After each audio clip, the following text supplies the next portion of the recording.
Welcome to our YouTube channel Veer story. अगर आपको जल्दी से नेक्स्ट एपिसोड चाहिए तो वीडियो को अभी लाइक करो। Chapter 176 I am talking about my wife.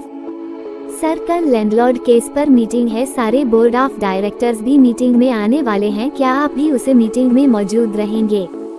निशा जी ने पूछा। मानिक ने अपनी गर्दन हाँ में हिला दी। मानिक की हाँ सुनकर मिशा जी ने कहा, सर हम पूरी कोशिश करेंगे इस केस को जीतने की। मिशा जी की बात सुन मानिक ने गहरी आवाज में कहा, कोशिश नहीं रिजल्ट चाहिए। मिशा जी ने अपनी गर्दन हाँ में हिलाई। उनकी नजर वही सोफे पर मौजूद उस लड़की पर गई जिसके लगभग बाल उसके चेहरे पर आ रहे थे। उन्होंने पहले कभी उस लड़की को नहीं देखा था। उन्हें भी समझ नहीं आ रहा था मानिक के केबिन में ये लड़की कौन है जो इस तरह वहाँ बैठकर काम कर रही थी। वही अवनी अपने आप को नॉर्मल दिखाते हुए अपने गर्दन नीचे किया। निशा जी को पूरी तरह इग्नोर कर रही थी। वैसे दिख रही थी जैसे उसका पूरा ध्यान उसके काम में है। मिशा जी का ध्यान बार बार अवनी के ऊपर ही जा रहा था, पर अवनी ने उनकी तरफ देखा तक नहीं।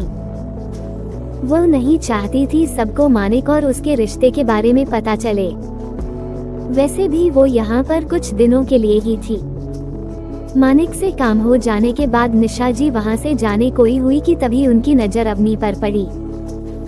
जिसे देखा उन्हें ऐसा लगा जैसे वह लड़की अवनी है, पर अवनी का चेहरा साफ न होने की वजह से वो कुछ सही से अनुमान नहीं लगा सकती थी। निशा जी के वहाँ से जाने के बाद अवनी ने गहरी सांस ली।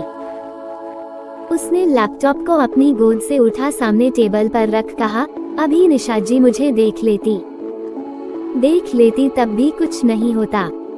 कल की मीटिंग को तुम लीड करने वाली हो, मानिक ने अवनी से कहा। मानिक की बात सुन अवनी ने गहरी सांस ली और फिर ग्लास विंडो के पास जाते हुए कहा, हाँ। केस डिस्क्लोज कब होगा? मानिक ने अपनी चेयर से खड़े हो अवनी की तरफ जाते हुए पूछा।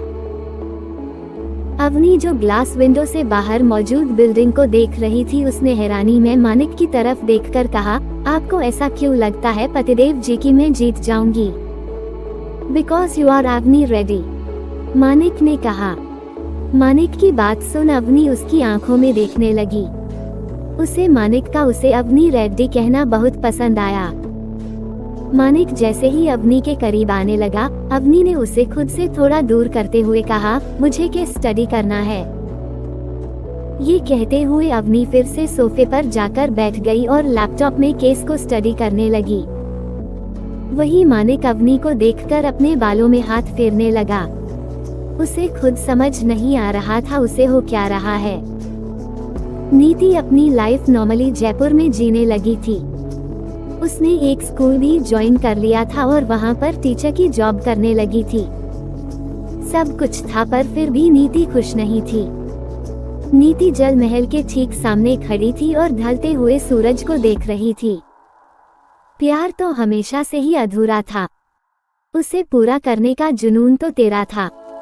एक बार फिर प्यार किस्मत से हार गया, साथ में तेरा मेरा साथ भी खा गया। ये कहते हुए नीति की आंखों में आंसू थे। वो अपनी आंसू भरी आंखों से सामने डूबते सूरज को देख रही थी। सामने का नजारा बहुत सुकून देने वाला था, पर नीति की जिंदगी से तो सुकून कोसों दूर चला गया था। वहाँ आसपास बहुत से कपल भी मौजूद थे जो उसे सनसेट के साथ फोटोज क्लिक कर रहे थे। राहिल हमेशा से नीति से कहता था कि वो उसके साथ दुनिया का हर एक कोना देखना चाहता है। नीति ने अपने आंसुओं को साफ किया और पता नहीं कितनी ही देर तक उस जगह पर खड़ी रही। वही मोक्ष को वह बॉडीगार्ड शहर से बाहर एक विला में लेकर गए। मोक्ष कार से बाहर आया तो उन बॉडीगार्ड ने उसे चारों तरफ से घेर लिया। वो इन लोगों से बचकर नहीं निकल सकता था। मोक्ष ने देखा वह विला दिखने में काफी खूबसूरत था। उसको अब तक यही लग रहा था ये सब इसीलिए हो रहा है क्योंकि वो एक अमीर परिवार से बिलोंग करता है। बॉडीगार्ड ने मोक्ष को अंदर चलने को कहा। मोक्ष बॉडीगार्ड के कहे मुताबिक अंदर चला गया। रात हो गई थी। मानिक भी अवनी के साथ वापस विला आ गया था। जैसे ही मानिक की कार घर के सामने आकर रुकी, मानिक ने अवनी की तरफ देखकर कहा, मुझे जरूरी काम है, मैं थोड़ी देर में आता हूँ। इस वक्त मानिक को क्या काम हो सकता है? अवनी मन ही मन बोली। उसे समझ नहीं आया, पर फिर भी उसने ज्यादा सवाल नहीं किया और अपनी गर्दन हामी में हिलाकर कार से बाहर निकल गई। अवनी विला के अंदर जा चुकी थी। वहीं मानिक ने आगे बैठे धैर्य से कहा, चलो। मानिक की आवाज, जो अब तक अवनी के साथ काफी सॉफ्ट थी, वह अब काफी ठंडी हो चुकी थी। ड्राइवर ने कार स्टार्ट की और मानिक की कार सीधे एक विला के सामने आकर रुकी। उस विला को चारों तरफ से बॉडीगार्ड ने घेर रखा था। मानिक बड़े ही रौब के साथ कार से बाहर आया। उसने अपने सूट को सही किया और विला के अंदर जाने लगा। उसके पीछे ही धैर्य और उसके बॉडीगार्ड चल रहे थे। विला के सोफे पर बैठे मोक्ष ने कई बार बॉडीगार्ड से यह पता करने की कोशिश की थी कि आखिर उसे यहाँ पर क्यों लाया गया है, पर बॉडीगार्ड जैसे कोई रोबोट हो, वह मोक्ष की किसी बात का कोई जवाब नहीं दे रहे थे। विला और बॉडीगार्ड का लेवल देखकर मोक्ष इतना तो समझ गया था कि इन लोगों ने उसे पैसों के लिए तो बिल्कुल भी किडनैप नहीं किया है, फिर उन लोगों को उससे क्या चाहिए। मोक्ष सोच ही रहा था, तभी वहां मौजूद सारे बॉडीगार्ड जो अटेंशन पोजीशन में खड़े थे, उन्होंने सामने की तरफ देखकर अपनी गर्दन झुका ली, जैसे वह किसी को रिस्पेक्ट दे रहे हो। ये देख मोक्ष ने जैसे ही खड़े होकर अपने पीछे देखा तो वहां से एक आदमी अंदर आ रहा था। अंधेरा होने की वजह से मोक्ष आदमी का चेहरा ठीक से नहीं देख पाया। मोक्ष आदमी का ऑरा दूर से ही महसूस कर पा रहा था। वह आदमी काफी डेंजरस दिखाई दे रहा था। उस आदमी के पीछे जैसे उसके सैनिक चल रहे हो और वह कहीं का राजा हो। बॉडीगार्ड ने फिर से अपना चेहरा ऊपर किया, तभी मोक्ष को मानिक का चेहरा दिखाई देने लगा। मोक्ष ने जैसे ही मानिक का चेहरा देखा, वह पूरी तरह से शोक में चला गया। क्या सच में उसके सामने मानिक बजाज था, बजाज कॉरपोरेशन का सीईओ। मानिक बजाज को कौन नहीं जानता था। वह एशिया में हर एक लड़की के सपनों का राजा था, most eligible bachelor of India. Manik की चर्चा पूरी दुनिया में होती थी। मानिक तो मोक्ष का आइडियल भी था। मानिक को अपने सामने देखकर मोक्ष पूरी तरह से हैरान रह गया। मानिक अंदर आया और वहां रखे सोफे पर किसी राजा की तरह बैठ गया। मोक्ष तो अभी भी वहीं पर खड़े होकर मानिक को अपना मुंह खोले देखे जा रहा था। धैर्य जो मानिक के साइड में खड़ा था, उसने मोक्ष की तरफ देखा और अपने मन में कहा, इसे तो पता भी नहीं होगा इसे यहाँ क्यों लाया गया है। मानिक सर आप। मोक्ष ने मानिक की तरफ देखते हुए कहा। मानिक ने अपनी कोल्ड नजरों से मोक्ष की तरफ देखा और फिर कहा, उससे दूर रहो। मानिक की बात सुनकर मोक्ष ने कंफ्यूजन में कहा, किससे? आप किसकी बात कर रहे हैं और यह सब क्या है? मुझे यहाँ क्यों लाया गया है? मोक्ष का इतने सवाल करना मानिक को पसंद नहीं आया। उसे तो वैसे ही मोक्ष पर काफी गुस्सा आ रहा था। मानिक ने बिना किसी एक्सप्रेशंस के मोक्ष की तरफ देखा और कहा, I am talking about my wife. Manik की बात सुनकर मोक्ष की हैरानी से आंखें फैलती ही जा रही थी। मानिक तो शादीशुदा नहीं था, वह तो अभी तक बैचलर था ना। फिर मानिक ये क्या बोल रहा था? क्या मानिक की शादी पहले ही हो चुकी थी? मोक्ष के दिमाग में यही सब चल रहा था। मोक्ष की हैरानी देखकर धैर्य ने कहा, तुम्हें यहाँ पर इसलिए लेकर आया गया है क्योंकि बॉस को तुम्हारा लेडी बॉस के साथ रहना पसंद नहीं आ रहा। अगर तुम लेडी बॉस से दूर नहीं गए तो तुम्हारे और तुम्हारी फैमिली दोनों के लिए ही अच्छा नहीं रहेगा और तुम सब अच्छे से जानते हो। ज्यादा डिटेल में तुम्हें बताने की जरूरत नहीं है। धैर्य की बात मोक्ष समझ गया। धैर्य उसे धमकी दे रहा था और धमकी गलत भी नहीं थी। ओबरॉय फैमिली बजाज फैमिली के सामने तिनके जितनी भी नहीं थी। मानिक चाहता तो 1 घंटे में ही ओबरॉय फैमिली को बर्बाद कर सकता था, पर मोक्ष अभी भी कंफ्यूज था। उसे समझ नहीं आ रहा था वो मानिक की वाइफ से कब मिला। मुझे लगता है सर आपको कोई मिसअंडरस्टैंडिंग हुई है। मैं तो आपकी वाइफ को जानता तक नहीं। मोक्ष की बात सुनकर मानिक ने अपनी गहरी नजरों से मोक्ष की तरफ देखकर कहा, Avni is my wife. Manik की बात सुनकर मोक्ष उसे देखने लगा। क्या सच में अवनी मानिक बजाज की बीवी है? मोक्ष तो जैसे अपनी जगह पर ही जम गया हो। उसे 440 वोल्ट का झटका लगा था। वह जिस लड़की को पसंद करता था, जिसके प्यार में पड़ चुका था, वो कोई और नहीं, दुनिया के सबसे बड़े बिजनेसमैन में से एक की बीवी थी। मोक्ष के चेहरे की हैरानी देखकर मानिक अपनी जगह से खड़ा हुआ।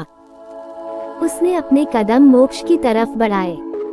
मानिक के कदम काफी धीरे थे पर डरावने भी। मानिक ठीक मोक्ष के सामने खड़ा हो गया।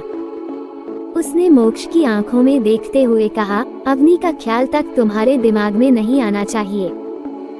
मोक्ष मानिक को अपने इतने करीब देखकर काफी डर गया। उसकी बॉडी में एक अलग सा डर फैलने लगा। मोक्ष ने मानिक की तरफ देखकर अपनी नजरें झुकाकर कहा, आई एम सॉरी सर, मुझे नहीं पता था अवनी मैम आपकी वाइफ है। मैं आज ही उनकी ऑफिस से रिजाइन दे दूंगा। मोक्ष की बात सुनकर मानिक ने कुछ नहीं कहा और फिर तुरंत वहां से चला गया।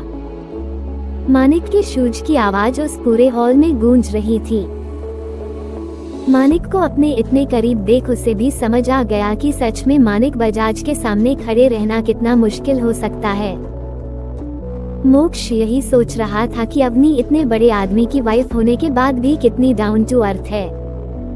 मोक्ष को काफी बुरा भी लग रहा था। उसे पहली बार तो कोई लड़की पसंद आई थी जिसे वह दिल से अपना बनाना चाहता था। पूरे कॉलेज की लड़कियां उसके पीछे थी पर उसे अवनी पसंद आई। पर अवनी उसकी किस्मत में नहीं थी। मोक्ष ने गहरी सांस ली। उसके बाद बॉडीगार्ड ने उसके घर छोड़ दिया। दूसरी तरफ मानिक के कार में बैठने के बाद धैर्य ने उससे कहा, सर क्या ओबरॉय कॉर्पोरेशन के साथ कुछ करना है? कोई जरूरत नहीं है, वो समझ गया है, मानिक ने कहा। दूसरी तरफ अवनी घर आने के बाद सीधा मानिक के स्टडी रूम में बैठकर वह केस स्टडी करने लगी। वह केस कहीं उलझा हुआ था। उसमें से कोई भी सुराग निकालना इतना आसान नहीं था। ये केस बजाज कॉर्पोरेशन के लिए बहुत जरूरी था। अवनी पूरे फोकस के साथ उस केस की फाइल को स्टडी कर रही थी। उसे कैसे भी करके ये केस जीतना था। अवनी इस केस को एक चैलेंज के रूप में ले रही थी, जिसे जितना अवनी की जिद बन चुकी थी। अवनी को समय का भी ध्यान नहीं रहा। उसने अनिकेत को भी कॉल कर कुछ चीजों के बारे में पता करने के लिए कहा। इस केस की हियरिंग 2 दिन बाद थी। That's enough for 77 little puppy. कोई जरूरत नहीं है, वो समझ गया है, मानिक ने कहा। दूसरी तरफ अवनी घर आने के बाद सीधा मानिक के स्टडी रूम में बैठकर वह केस स्टडी करने लगी। वह केस कहीं उलझा हुआ था। उसमें से कोई भी सुराग निकालना इतना आसान नहीं था। ये केस बजाज कॉर्पोरेशन के लिए बहुत जरूरी था।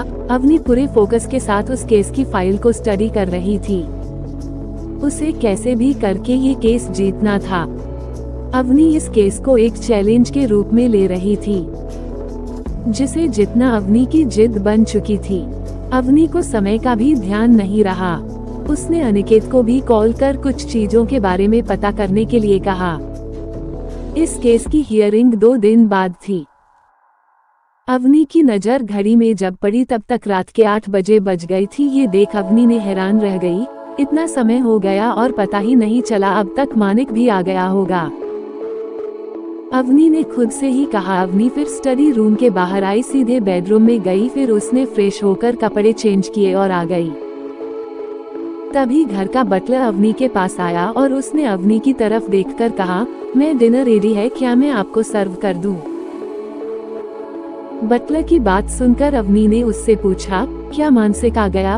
अवनी की बात सुन बटलर ने अपनी गर्दन ना में हिला दी। ये देख अवनी ने कहा, मैं मानिक के साथ ही डिनर करूंगी, आप हमारा वेट न करें। ये कहकर अवनी बाहर की तरफ चली गई। बटला वहीं खड़ा हो अवनी को जाता देखता रह गया। उसके होठों पर एक मुस्कान थी। बटरू ने अवनी को जाते देखकर अपने मन में कहा, आप बिल्कुल अपनी माँ की तरह है। अवनी जब गार्डन में आई उसने देखा बाहर हल्की हल्की ठंडी हवा चल रही थी, जिससे बाहर ठंड बढ़ रही थी। आसपास हर जगह लाइट चल रही थी। वहाँ अंधेरा बिल्कुल भी नहीं था। आसमान में चांद चमक रहा था। गार्डन में घूमते हुए अवनी आयशा से बात कर रही थी। पिछले कुछ दिनों से वह दोनों मिल नहीं पा रहे थे। तभी अवनी को अपने कानों में एक पप्पी की आवाज सुनाई देने लगी।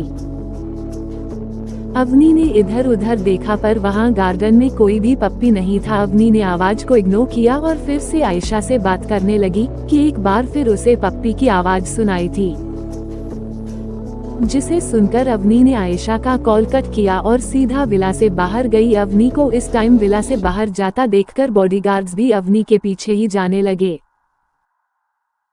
विला के दरवाजे की ठीक बाहर साइड में वह पप्पी जो आज से कुछ महीनों पहले अवनी को शिवांगी के साथ यहीं दिखाई दिया था, वह वहां मौजूद था। वह पप्पी उस दिन की तरह ही अपनी मासूम चमकती हुई नजरों से अवनी को देख रहा था।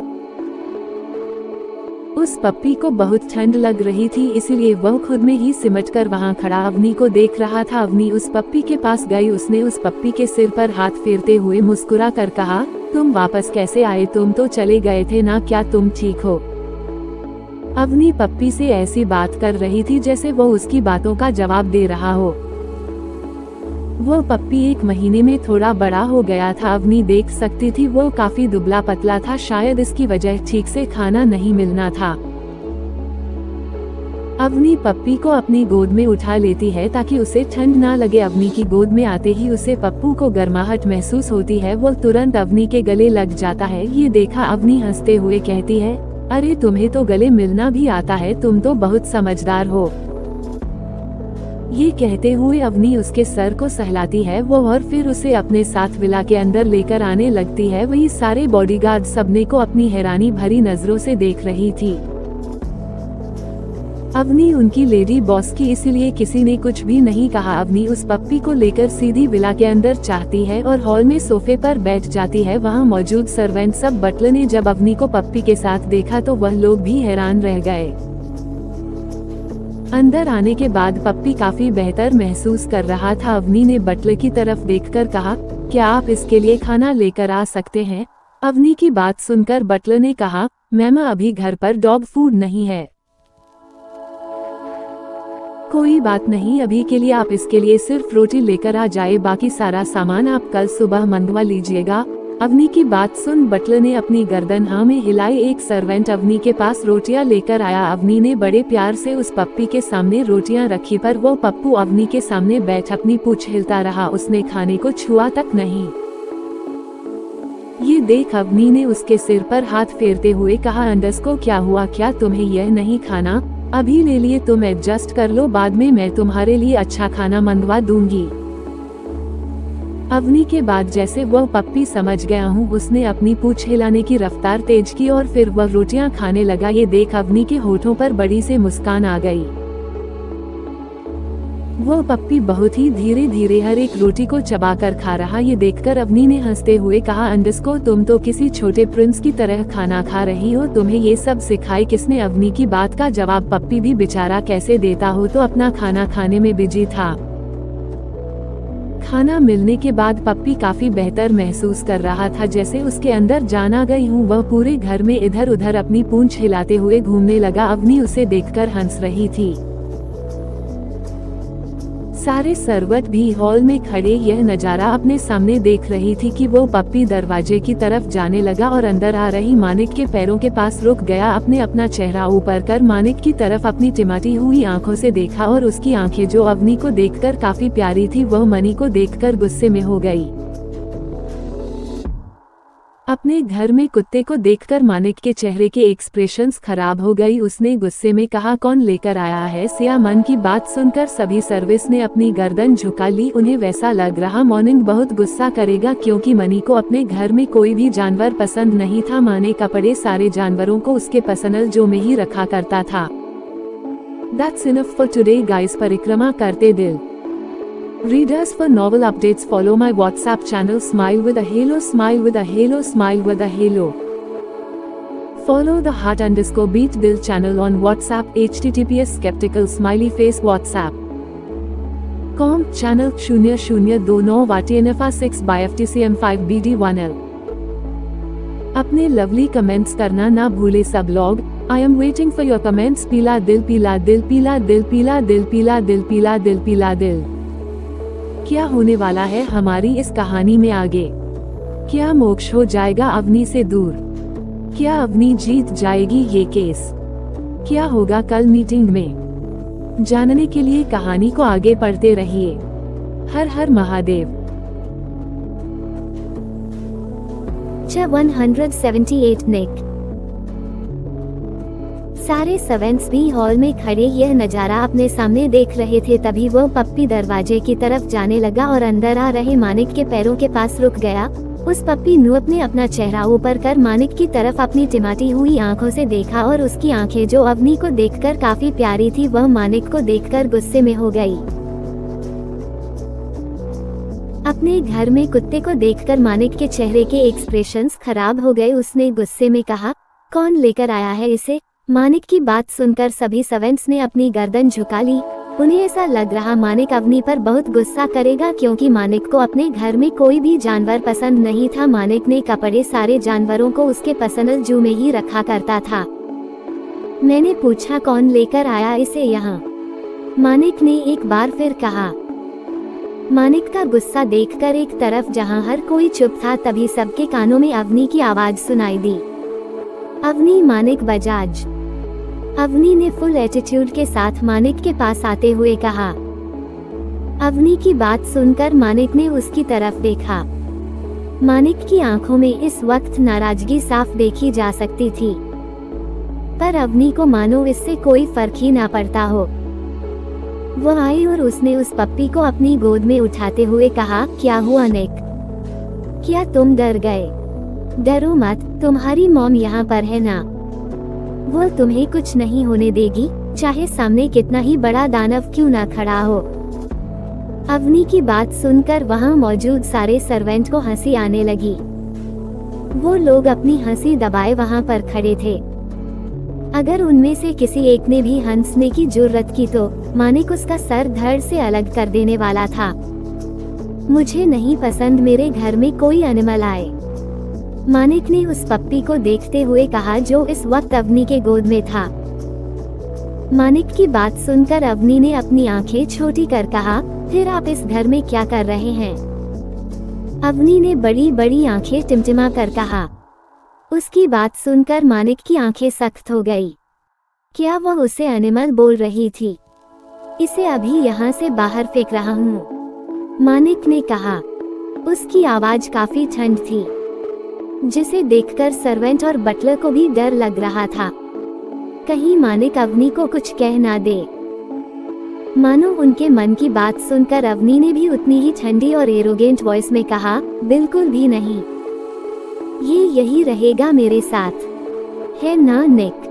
बिल्कुल भी नहीं, मैंने बोला ना इसे बाहर फेंको, कितना गंदा है ये। मानिक ने अजीब सी नजरों से उसे पप्पी को देखते हुए कहा। उसे उस पप्पी से जलन भी हो रही थी।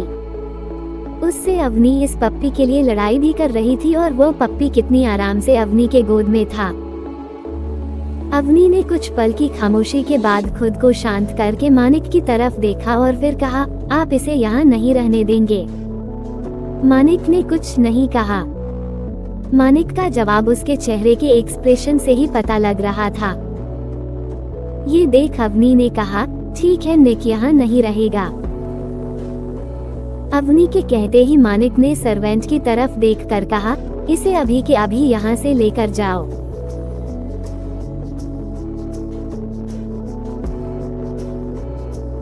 जैसे ही एक सर्वेंट पप्पी को लेने के लिए आगे आया, अवनी ने अपने हाथों से ही उसे वहीं रोक दिया।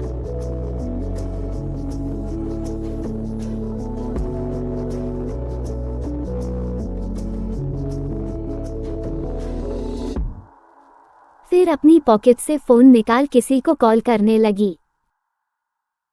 मानिक वही खड़ा कंफ्यूजन में अवनी को देख रहा था। उसे समझ नहीं आ रहा था अवनी किसे कॉल कर रही है। अवनी ने फोन अपने कान से लगाया और कुछ सेकंड बाद कहा, हेलो आयशा, मैं तुम्हारे विला आ रही हूँ। मैं अब से वहीं रहूंगी। अवनी की बात सुनकर मानिक पूरी तरह हैरान रह गया।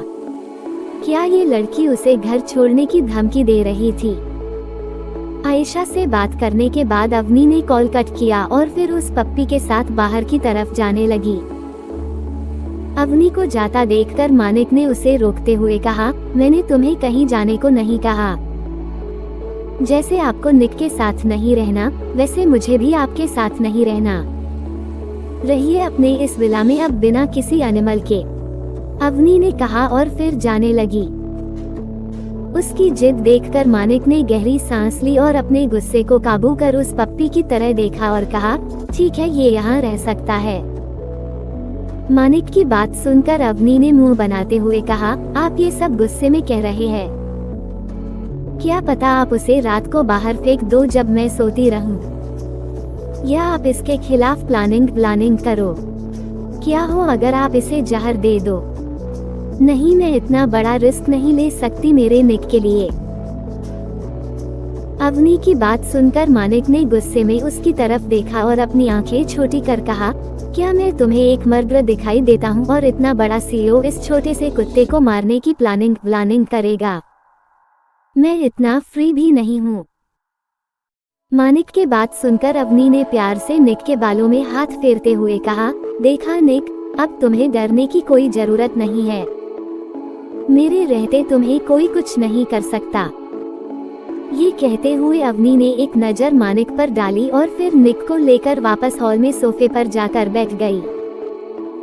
मानिक को हार मानते देखकर बटलर के साथ वहां मौजूद सारे सर्वेंट हैरान थे।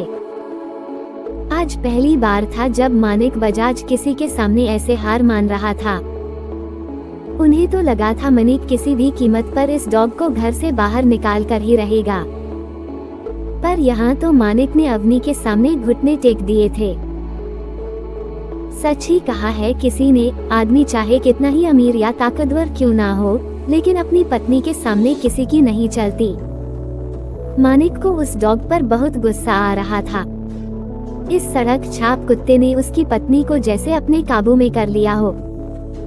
पप्पी से ऐसे प्यार कर रही थी जैसे वो कोई छोटा सा बच्चा हो। मानिक अवनी के सामने वाले सोफे पर बैठ गया। उसने अवनी की तरफ देखकर कहा, क्या तुम अब हर वक्त इसे अपने साथ गोद में लेकर घूमने वाली हो? पति देव एक पप्पी से जेलस होते आपको शर्म नहीं आ रही? अवनी ने मानिक से कहा। अवनी की बात सुनकर मानिक ने उसे घूरते हुए कहा, मैं इस पप्पी से क्यों जेलस होने लगा? अभी तुम इसे छोड़ो, इसे देखकर लग रहा जैसे पता नहीं कितने दिनों से यह नहाया नहीं है। ये कहकर मानिक ने बटलर की तरफ देखा। बटलर मानिक के देखने का मतलब समझ गया। बटलर ने आगे जाकर अवनी से कहा, मैम अभी आप इसे मुझे दे दीजिए। हम इसे अच्छे से क्लीन कर डॉक्टर से इसका टेस्ट करवाएंगे ताकि अगर इसे कोई भी एलर्जी या हेल्थ इश्यू भी हो तो डॉक्टर उसे अच्छे से ट्रीट कर पाए। आप चिंता मत करिए, हम इसका पूरा ध्यान रखेंगे। बटलर की बात सुनकर अवनी ने अपनी गर्दन हाँ में हिलाए और फिर निक की तरफ देखकर मुस्कुराते हुए कहा, निक अभी तुम अच्छे बच्चे की तरह अंकल के साथ जाओ, मैं तुमसे कल मिलती हूँ। ये बोलकर अवनी ने उस पप्पी को बटलर को दे दिया। बटलर ने उस पप्पी को अपनी गोद में लिया और अपने साथ उसे वहां से लेकर चला गया। उस छोटे से पप्पी ने पूरे विला को अपने सर पर उठा रखा था। बटलर काफी ध्यान से निक को संभाले हुए था। आखिर वह पप्पी अवनी की जान बन चुका था, वह भी सिर्फ कुछ पलों में। उस पप्पी के जाने के बाद मानिक ने एक चैन की सांस ली और फिर अवनी की तरफ देखकर कहा, तुम इसे लेकर कहां से आई हो? मानिक की बात सुनकर अवनी ने अपनी चमकती हुई आंखों से उसे बताया कैसे ये पप्पी उसे कुछ महीने पहले मिला था और आज फिर से विला के बाहर दिखाई दिया। अगर तुम्हें पप्पी इतने ही पसंद है तो मैं तुम्हारे लिए एक अच्छी ब्रीड का डॉग ला कर तुम्हें दूंगा जो इससे भी ज्यादा अच्छा होगा। ये सिर्फ एक नॉर्मल सा डॉग है, मानिक ने कहा। मानिक की बात सुनकर अवनी ने उसकी तरफ देखकर कहा, बिल्कुल भी नहीं। निक यही रहेगा और मुझे भी इस टॉपिक पर कोई बात नहीं करनी। मुझे बहुत भूख लगी है, मैं खाना खाने जा रही हूँ। ये कहकर जैसे ही अवनी डाइनिंग एरिया की तरफ जाने लगी, मानिक ने उसे रोकते हुए कहा, तुमने उस कुत्ते को अपनी गोद में लिया था, पहले जाकर शावर लो। मानिक की बात सुनकर अवनी ने खा जाने वाली नजरों से उसको देखते हुए कहा, उसका एक नाम है निक। मानिक को आज पहली बार खुद की हालत पर तरस आ रहा था। कैसे दिन आ गए थे, उसे एक कुत्ते का नाम इतनी इज्जत से लेना पड़ रहा था। अगर अवनी घर छोड़कर ना जा रही होती तो शायद मानिक उस कुत्ते को लात मारकर इस घर से बाहर फेंक देता। वही तुम्हारे गोद में अभी निक था, क्या तुम शावर नहीं लेने वाली? पता नहीं कितने सारे बैक्टीरिया जर्म्स उसके अंदर होंगे, मानिक ने कहा। मानिक की बात सुनकर अवनी ने अपनी आंखें गोल घुमाई और फिर सीढ़ियों से ऊपर रूम की तरफ चली गई। उसने आज के लिए मानिक से काफी बहस कर ली थी। अभी उसके अंदर इतनी एनर्जी नहीं थी कि वो मानिक से और बहस करे। पता नहीं कब तक उस कुत्ते को सहन करना पड़ेगा, मानिक ने कहा। तभी बटलर ने मानिक के पास आकर उससे पूछा, सर ने हमें निक के लिए उसका सारा सामान लेकर आने के लिए कहा है, हम क्या करें? बटलर की बात सुनकर मानिक ने उसकी तरफ देखा और फिर कहा, जब खुद बजाज कॉर्पोरेशन का सीईओ उसे मना नहीं कर पा रहा तो कोई और क्या ही करेगा। She is the boss, do what she says. ये कहकर मानिक अपने रूम की तरफ चला गया। वहीं बटलर मानिक की बात सुनकर मुस्कुराने लगा। कहाँ कुछ महीने पहले मानिक अवनी को देखने तक राजी नहीं था और कहाँ अब अवनी की हर एक जिद के आगे मानिक को झुकना पड़ता है। That's enough for today guys। पर 179 बुरी नजर। मानिक की बात सुनकर अवनी ने अपनी आंखें गोल घुमाई और फिर सीढ़ियों से ऊपर रूम की तरफ चली गई। उसने आज के लिए मानिक से काफी बहस कर ली थी। अभी उसके अंदर इतनी एनर्जी नहीं थी कि वो मानिक से और बहस करे। पता नहीं कब तक उस कुत्ते को सहन करना पड़ेगा, मानिक ने कहा। तभी बटलर ने मानिक के पास आकर उससे पूछा, सर ने हमें निक के लिए उसका सारा सामान लेकर आने के लिए कहा है, हम क्या करें? बटलर की बात सुनकर मानिक ने उसकी तरफ देखा और फिर कहा, जब खुद बजाज कॉर्पोरेशन का सीईओ उसे मना नहीं कर पा रहा तो कोई और क्या ही करेगा। She is the boss, do what she says. ये कहकर मानिक अपने रूम की तरफ चला गया। वहीं बटलर मानिक की बात सुनकर मुस्कुराने लगा। कहाँ कुछ महीने पहले मानिक अवनी को देखने तक राजी नहीं था और कहाँ अब अवनी की हर एक जिद के आगे मानिक को झुकना पड़ता है। थोड़ी ही देर में दोनों मानिक और अवनी डाइनिंग टेबल पर खाना खाने के लिए आ गए। खाना खाते वक्त मानिक ने अवनी की तरफ देखकर पूछा, क्या तुमने केस स्टडी कर लिया? मानिक की बात सुन अवनी ने अपनी गर्दन हाँ मिलाते हुए कहा, हाँ। अब कल मीटिंग है, देखते हैं उसमें क्या होता है। क्या तुम्हें कोई क्लू मिला? मानिक ने पूछा। उसका सवाल सुन अवनी ने कंधे उचकाकर कहा, अभी तक तो नहीं। अवनी की बात सुन मानिक ने उसकी तरफ देखकर पूछा, फिर कल मीटिंग में तुम क्या बोलने वाली हो? मानिक की बात सुनकर अवनी ने अपने गालों पर हाथ रख मानिक की तरफ देखा और कहा, जो होगा देखा जाएगा, काल का सोचकर आज क्यों टेंशन लेना। ये कहते हुए अवनी फिर से खाना खाने लगी। मानिक अवनी की तरफ देखकर हैरान था। कल वो बोर्ड ऑफ मेंबर्स के सामने मीटिंग में प्रेजेंटेशन देने वाली थी। उसके पास कोई प्रेजेंटेशन रेडी भी नहीं थी। फिर भी वो परेशान बिल्कुल नहीं थी, बल्कि इस तरह से खाना खा रही थी जैसे कोई खुशी की बात हो। ये लड़की मानिक की समझ से बिल्कुल परे थी। मानिक ने अपनी गर्दन ना में हिलाई और फिर वह भी खाना खाने लगा। अगले दिन अवनी मानिक से पहले ही बजाज कॉर्पोरेशन के लिए निकल गई। अवनी जब लीगल डिपार्टमेंट में आई उस वक्त वहां पर कोई भी मौजूद नहीं था। सभी के आने का टाइम अभी तक हुआ नहीं था। ये देख अवनी ने सोचा कि चलो अच्छा ही है, वो यहाँ बैठकर अच्छे से इस केस के बारे में सोच और जान पाएगी। अवनी डेस्क पर बैठ गई और अपना लैपटॉप ऑन कर लिया। तभी उसके पास अनिकेत का कॉल आया। अवनी ने कॉल पिक कर कहा, क्या हुआ, क्या कुछ पता चला? हाँ, पर मुझे जो पता लगा है वो सुनकर शायद तुम भी शॉक हो जाओ। अनिकेत की बात सुनकर अवनी ने कहा, तुम बताओ क्या हुआ है। अनिकेत अवनी को कुछ बताता है, जिसे सुनकर अवनी के चेहरे के एक्सप्रेशन सीरियस हो जाते हैं। अवनी ने सीरियस आवाज कहा, ठीक है, तुम सारी इंफॉर्मेशन मेल कर दो, बाकी सब मैं देख लूंगी। ये कहकर अवनी ने कॉल कट कर दिया। अवनी ने कॉल कट किया ही था कि तभी अवनी को महसूस हुआ कोई उसके ठीक पीछे है। जैसे ही अवनी ने अपनी जगह से खड़े होकर पीछे देखा, उसे वहां पर एक आदमी खड़ा दिखा, जिसकी उम्र लगभग 35 साल होगी। उस आदमी को अवनी ने कल लीगल डिपार्टमेंट में नहीं देखा था। अवनी ने उसे देखते हुए सवाल किया, जी आप कौन? उस आदमी ने अपने 32 अवनी को दिखाते हुए कहा, मैं प्रदीप मिश्रा, बजाज कॉर्पोरेशन का शेयर होल्डर। अवनी ने अपने मन में कहा, अगर ये शेयर होल्डर है तो यहाँ क्या कर रहा है? प्रदीप ने अवनी की तरफ देखकर उससे पूछा, लगता है तुम यहाँ नई हो, कहीं तुम वही लॉयर तो नहीं जो इस केस के लिए हायर की गई है? अवनी ने कहा, यस, आप बहुत काबिल है, इसीलिए कंपनी ने आपको अलग से हायर किया है। अगर यहाँ आपको कोई भी प्रॉब्लम हो तो मुझे बता दीजिएगा, मैं आपकी पूरी तरह से हेल्प करूंगा। प्रदीप मिश्रा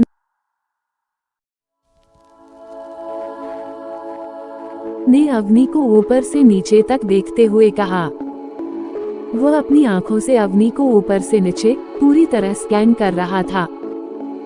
अवनी भी यह सब बहुत अच्छे तरीके से नोटिस कर रही थी।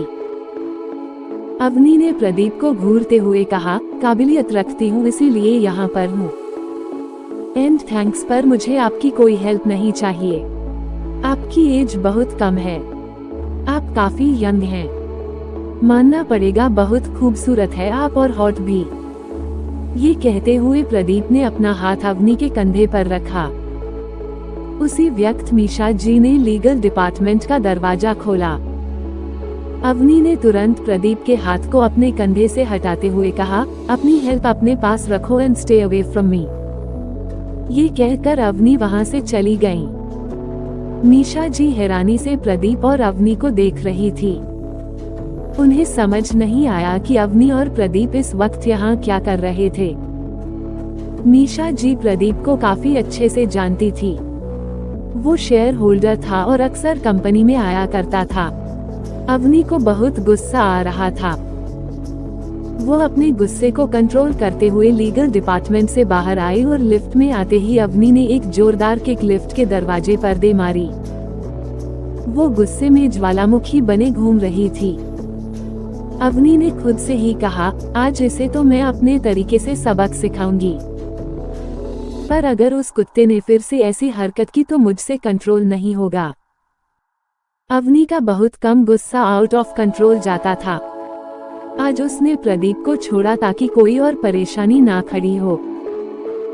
वो शांति से ये प्रेजेंटेशन देकर बजाज कॉर्पोरेशन से जाना चाहती थी, पर वो प्रदीप से बदला जरूर लेगी, वो भी अपने तरीके से। यह मछली तो कुछ ज्यादा ही छटपटाने वाली है, पर दिखने में उतनी ही ज्यादा खूबसूरत। मन तो करता है अभी दबोच लूं। प्रदीप मिश्रा ने अवनी को जाता देखकर अपने मन में कहा। तभी उसे अपने कानों में मिश्रा जी की आवाज सुनाई दी, सर, आप इस वक्त यहाँ? क्या आपको कुछ काम था? नहीं, ये कहकर प्रदीप तुरंत वहां से चला गया। मिशा जी अभी भी कंफ्यूजन में वहां पर खड़ी थी। उन्होंने प्रदीप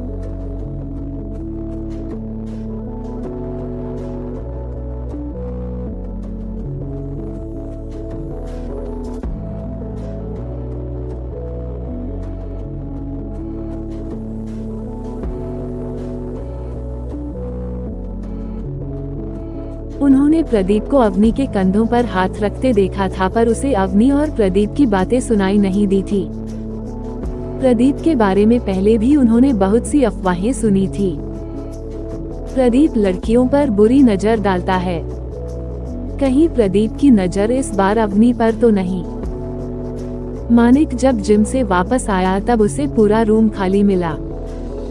अवनी तो बहुत पहले ही ऑफिस जा चुकी थी। ये देख मानिक भी तैयार होकर ऑफिस के लिए निकल गया। लगभग 1 घंटे बाद बजाज कॉर्पोरेशन के मीटिंग रूम में मौजूदा सारी चेयर्स पर लोग बैठ चुकी थे। सिर्फ मानिक और धैर्य की चेयर ही खाली थी। अवनी के पास वाली चेयर पर ही प्रदीप आकर बैठ गया। इस वक्त मीटिंग रूम में बहुत ही इम्पोर्टेंट मेंबर्स मौजूद थे और उनके सामने अवनी कुछ भी गलत नहीं करना चाहती थी, इसलिए उसने प्रदीप को पूरी तरह इग्नोर किया। तभी मीटिंग रूम का दरवाजा खुला।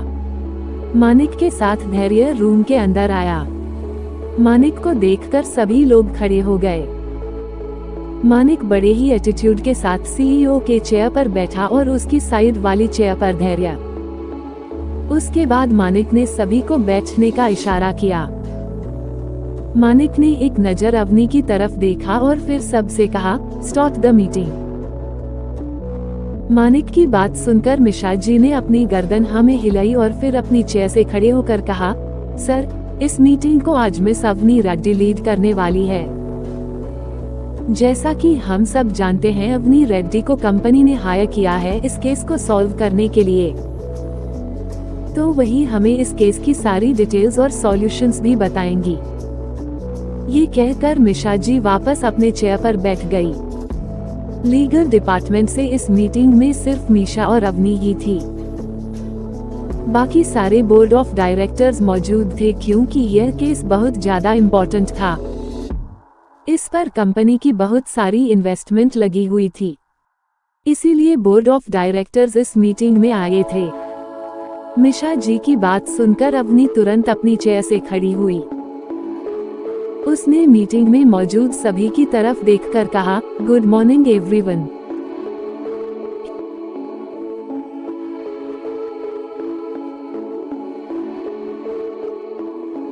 His Mafia वाइफी के चैप्टर कल से आएंगे friends. That's enough for today guys। परिक्रमा करते दिन 180 थप्पड़। मानिक ने एक नजर अवनी की तरफ देखा और फिर सबसे कहा, स्टार्ट द मीटिंग। मानिक की बात सुनकर मिश्रा जी ने अपनी गर्दन हमें हिलाई और फिर अपनी चेयर से खड़े होकर कहा, सर, इस मीटिंग को आज मिस अवनी रेड्डी लीड करने वाली है। जैसा कि हम सब जानते हैं, अवनी रेड्डी को कंपनी ने हायर किया है इस केस को सॉल्व करने के लिए, तो वही हमें इस केस की सारी डिटेल्स और सॉल्यूशंस भी बताएंगी।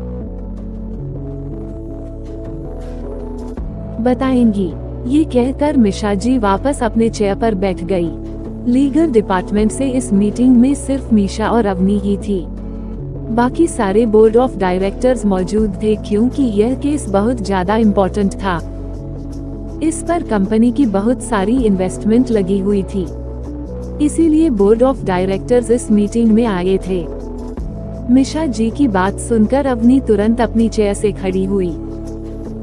उसने मीटिंग में मौजूद सभी की तरफ देखकर कहा, गुड मॉर्निंग एवरीवन। सबको गुड मॉर्निंग विश करने के बाद अवनी, जो इस वक्त ठीक मानिक के आंखों के सामने वाली चेयर के पास खड़ी थी, उसने कहना शुरू किया,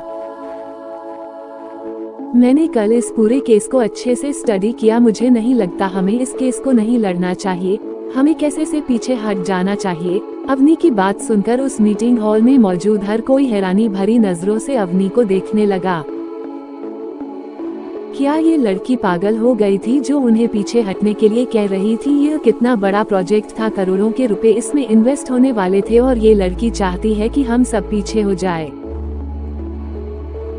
क्या तुम्हें पता भी है तुम क्या बोल रही हो? ये कितना बड़ा प्रोजेक्ट है, अगर तुमसे केस सॉल्व नहीं होता तो सीधे बोलो ना। एक बोर्ड और डायरेक्टर ने थोड़े गुस्से में अवनी से कहा। ऐसे ही बाकी सब भी एक दूसरे में लगे हुए थे। अवनी चुपचाप खड़ी सबको देख रही थी।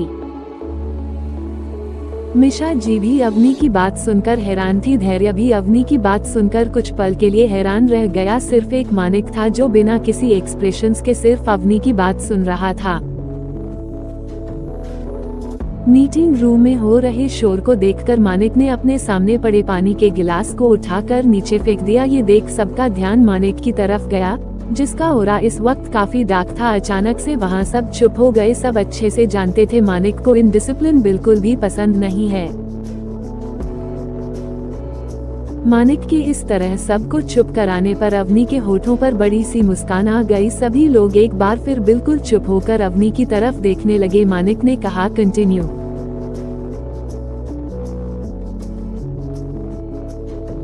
अवनी ने फिर अपनी गर्दन हवा में हिलाई और सामने मौजूद प्रोजेक्टर पर एक फाइल ओपन करते हुए कहा, पहले मैं आपको हमारे किसी के बारे में बताती हूँ। यह एक लैंड रिलेटेड केस है। बजाज कॉरपोरेशन यही मुंबई के बाहर गांव के पास एक बहुत बड़ा थीम पार्क बनवाना चाहता है, जिसका बजट भी बहुत बड़ा होने वाला है। इस थीम पार्क के लिए आसपास मौजूद गांव में जितने भी लोगों की जमीन है वह सब बजाज कॉरपोरेशन अच्छे पैसे देकर खरीदने वाला है। पर गांव के लोगों के साथ कुछ एनजीओ इस बात से नाखुश है और उन्होंने बजाज कॉरपोरेशन के ऊपर केस किया है।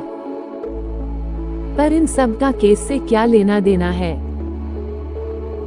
मिशा जी ने कंफ्यूजन में होने से कहा। मिशा जी की बात सुन अवनी ने उनसे मुस्कुराते हुए कहा, एक केस में हर चीज का लेना देता होता है मैम, हमें सभी इंसिडेंट के बारे में पता होना चाहिए। अवनी ने कहा और फिर प्रोजेक्ट स्क्रीन की तरफ देखते हुए कहा, उन गांव वालों को बजाज कॉरपोरेशन अच्छे पैसे दे रहा था, फिर भी वह अपनी जमीन देने के लिए राजी नहीं थी। इसकी एक ही वजह है, उन्हें डबल पैसे चाहिए। पर अभी तक किसी ने भी डबल पैसे की डिमांड नहीं की है, धैर्य ने कहा। धैर्य की बात सुनकर अवनी ने आगे कहा, वो डिमांड कोर्ट में हियरिंग से पहले या उसके बाद करने वाली है। अगर ऐसी बात है तो हमें उन गांव वालों को डबल पैसे दे देने चाहिए ताकि थीम पार्क की शुरुआत जल्दी हो सके। इस बार प्रदीप मिश्रा ने कहा। प्रदीप मिश्रा की बात सुनकर अवनी ने अपनी तीखी नजरों से उसे देखा और फिर प्रदीप मिश्रा के पास जाकर कहा, अंडस्को आपको नहीं लगता आप कुछ ज्यादा ही एक्साइटेड हो रहे हैं उन पैसों के लिए, जैसे वह पैसे आपको मिलने वाले हैं।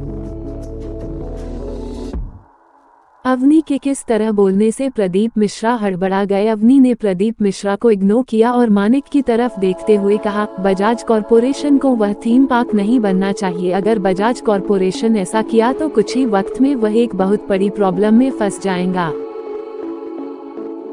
अवनी की बातें किसी को भी समझ में नहीं आ रही थी। सब कंफ्यूजन भरी लुक के साथ अवनी को देख रही थी। सबको यही लग रहा था अवनी को ये केस समझ में नहीं आ रहा है, इसीलिए वह बहाने बना रही है। और आप ये बात क्यों कह रही है मिस अवनी? मानिक ने अवनी से पूछा। यही सवाल बाकी सबके मन में भी था। अवनी ने मानिक से कहा, क्योंकि वह लैंड थीम पार्क बनाने के लिए सूटेबल नहीं है। अवनी की बात सुनकर हर कोई हैरान रह गया। अवनी ने आगे कहा, उसे लैंड पर अगर थीम पार्क बना तो कुछ वक्त में वहाँ की जमीन धंसने लगेगी, क्योंकि वहाँ का इलाका समुद्र के पास है, वहाँ झरने और तालाब भी है। इस वजह से वहाँ की जो मिट्टी है वो काफी दलदली है। अगर वहाँ पर थीम पार्क बनाया गया तो कुछ वक्त में ही वह टूटकर बिखर जाएगा और हो सकता है इससे एक बहुत बड़ा हादसा भी हो। अवनी की बात सुनकर एक बार फिर मीटिंग हैरानी भर गया। धैर्य ने फिर अवनी की तरफ देखकर कहा, अंडस्को पर हमारी टीम ने वहाँ की लैंड को अच्छे से चेक किया है। धैर्य की बात सुनकर अवनी ने कहा, अंडस्को यही एक बात है जो मुझे भी समझ नहीं आ रही। बजाज कॉरपोरेशन ने जरूर अपनी टीम को वहां पर लैंड क्वालिटी वेरिफिकेशन के लिए भेजा होगा, फिर इतनी बड़ी गलती उनसे कैसे हो गई? मानिक ने धैर्य की तरफ देखा। धैर्य मानिक की बात समझ गया और उसने वहीं बैठे एक कॉल किया। धैर्य ने उसे टीम के सिर को मीटिंग रूम में बुलाया जो वहां पर क्वालिटी वेरिफिकेशन के लिए गई थी। सभी लोग वहां बैठे इंतजार कर रहे थे। अवनी भी फिर से अपनी चेयर पर आकर बैठ गई। तभी अवनी को अपने पैरों पर कुछ महसूस हुआ। उसने तुरंत अपनी गुस्से भरी नजरों से प्रदीप मिश्रा की तरफ देखा, क्योंकि वह अपने पैरों से अवनी के पैरों को रब कर रहा था। यह महसूस होते ही अवनी तुरंत गुस्से में टेबल पर हाथ मारते हुए खड़ी हुई। उसने अपने सामने पड़े गिलास के पानी प्रदीप मिश्रा के मुंह पर फेंकते हुए कहा, एक बार कही हुई बात समझ नहीं आती। अवनी के इस तरह प्रदीप मिश्रा पर पानी फेंकने से वहां मौजूद हर कोई शॉक में रह गया। सभी लोग अवनी को ऐसे देख रही थी जैसे पता नहीं अवनी ने क्या कर दिया हो। प्रदीप मिश्रा भी हड़बड़ी में अपनी चेयर से खड़ी होगा। अवनी ने प्रदीप मिश्रा के गालों पर एक जोरदार तमाचा मारा जिसकी आवाज पूरे मीटिंग हॉल में गूंज उठी। वह थप्पड़ इतना तेज था कि मीटिंग हॉल में हर कोई समझ सकता था प्रदीप मिश्रा के गालों पर कितनी जोर से पड़ा होगा। धैर्य और बाकी भी अपनी चेयर से खड़ा हो गए। मिशा शोक में चली गई थी। उसे नहीं लगा था अवनी मीटिंग में कुछ ऐसा कर सकती हैं। अपने आप को और अपनी इन आँखों को मुझसे दूर रखो वरना ना तुम रहोगे ना तुम्हारी ये आँखें, दोनों को निकाल कर बाहर फेंक दूंगी, अवनी ने गुस्से में प्रदीप मिश्रा से कहा। हमने जैसे ही यह कहकर वहां से जाने को भी प्रदीप मिश्रा ने तुरंत अपने का हाथ पकड़ गुस्से में कहा, ये लड़की तुम्हारी हिम्मत कैसे हुई मेरे साथ ऐसा करने की? तुम जानती भी हो मैं कौन हूँ? प्रदीप मिश्रा नाम है मेरा।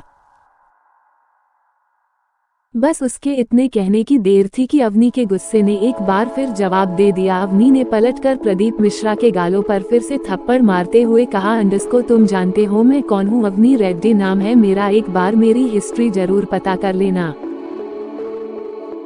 ये कहते हुए अवनी प्रदीप से अपना हाथ छुड़ाने की कोशिश करने लगी पर वह अवनी का हाथ छोड़ने को तैयार ही नहीं था। तभी पूछ मीटिंग रूम में एक डरावनी आवाज को उठी, लीव। उस आवाज को सुनकर जब सब लोगों ने उसे तरफ देखा तो वहां पर मानिक अपनी खूंखार नजरों से अवनी और प्रदीप की तरफ ही देख रहा था। सबको लग रहा मानिक अब अवनी को नहीं छोड़ने वाला क्योंकि अवनी की वजह से पूरी मीटिंग खराब हो गई थी। That's enough for